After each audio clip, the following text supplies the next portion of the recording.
नमस्कार दोस्तों, आरवीटी बिल्ड्स में आपका स्वागत है।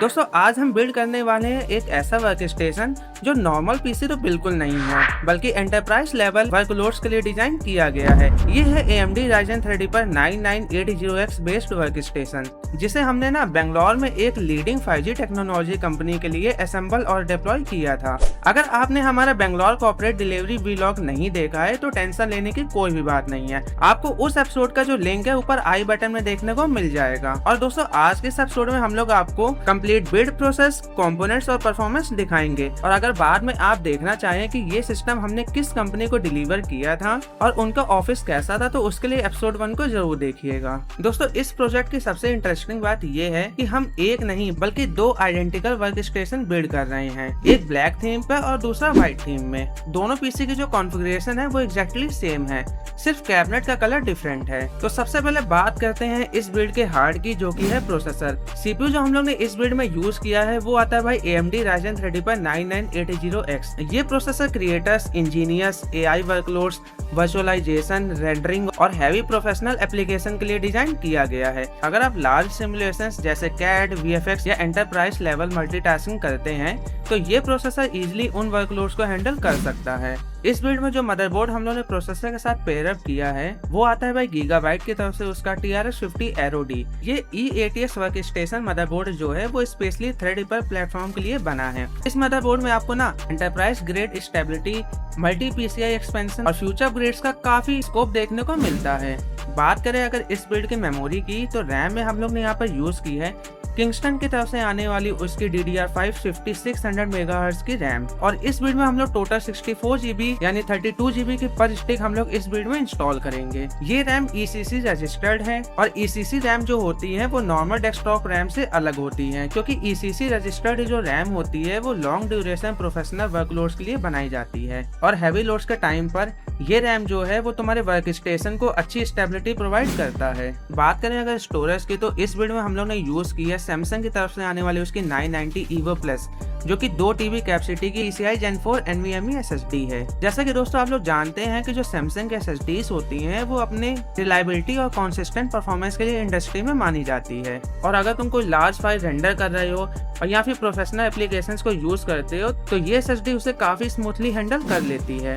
अब इस बिल्ड के पावर सप्लाई की बात करें तो इस बिल्ड में जो प्रोसेसर और GPU के कॉम्बो को देखते हुए हम लोग ने जो पावर सप्लाई इस बिल्ड के लिए चूज की है वो आती है भाई कॉर्सर की तरफ से उसकी RM1000E, जो कि ATX 3.1 गोल्ड पावर सप्लाई है। और फुल्ली मॉड्यूलर होने की वजह से इस पावर सप्लाई के साथ हमें केबल मैनेजमेंट में कोई भी प्रॉब्लम नहीं आने वाली। 1000 वॉट की कैपेसिटी के साथ ये वर्क स्टेशन को स्टेबल और एफिशिएंट पावर प्रोवाइड करती है।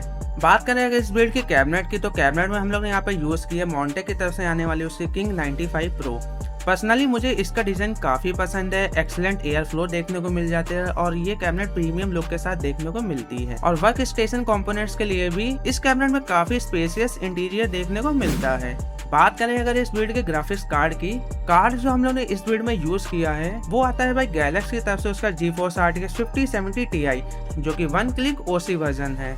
दोस्तों ये जो कार्ड है वो खाली पावरफुल ग्राफिक कार्ड नहीं है, बल्कि प्रोफेशनल क्रिएटर्स और वर्क स्टेशन यूजर्स के लिए भी एक एक्सीलेंट चॉइस है।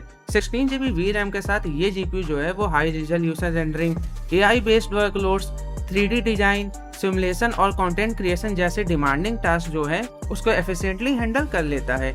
दोस्तों इस कार्ड का जो CUDA आर्किटेक्चर है और हार्डवेयर एक्सेलरेशन है, ये दोनों ही चीज जो है वो सपोर्टेड एप्लीकेशंस में जो रेंडरिंग का टाइम होता है उसको काफी रिड्यूस कर देता है। साथ ही गैलेक्स का जो कूलिंग सॉल्यूशन है वो हैवी वर्कलोड्स के दौरान भी टेम्परेचर को स्टेबल रखता है, जिससे लॉन्ग वर्किंग सेशंस में भी कंसिस्टेंट परफॉर्मेंस मिलती है।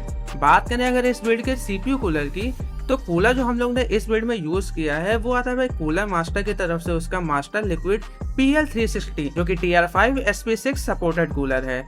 ये कूलर स्पेशली जो है थ्रेडरिपर सॉकेट के लिए डिजाइन किया गया है। दोस्तों कूलर मास्टर का ये कूलर एक ऐसा कूलर है जो हैवी लोड के टाइम पर भी प्रोसेसर का जो टेम्परेचर है उसको कंट्रोल में रखता है। दोस्तों ये दो कंपोनेंट्स जो मैंने इस बिल्ड में यूज किए हैं, दोनों ही वर्क स्टेशन कम्प्लीटली असेंबल हो चुके हैं। ब्लैक और व्हाइट थीम पर हम लोग ने 2 PC को असेंबल किया था और दोनों ही बिट्स जो हैं वो काफी प्रीमियम और प्रोफेशनल लुक दे रहे हैं। दोस्तों असेंबलिंग कंप्लीट होने के बाद हम लोगों ने इस बिल्ड की प्रॉपर टेस्टिंग की, बेंचमार्किंग की, स्ट्रेस टेस्ट किया, टेम्परेचर मॉनिटरिंग की और सारे कंपोनेंट्स की क्वालिटी को भी चेक किया।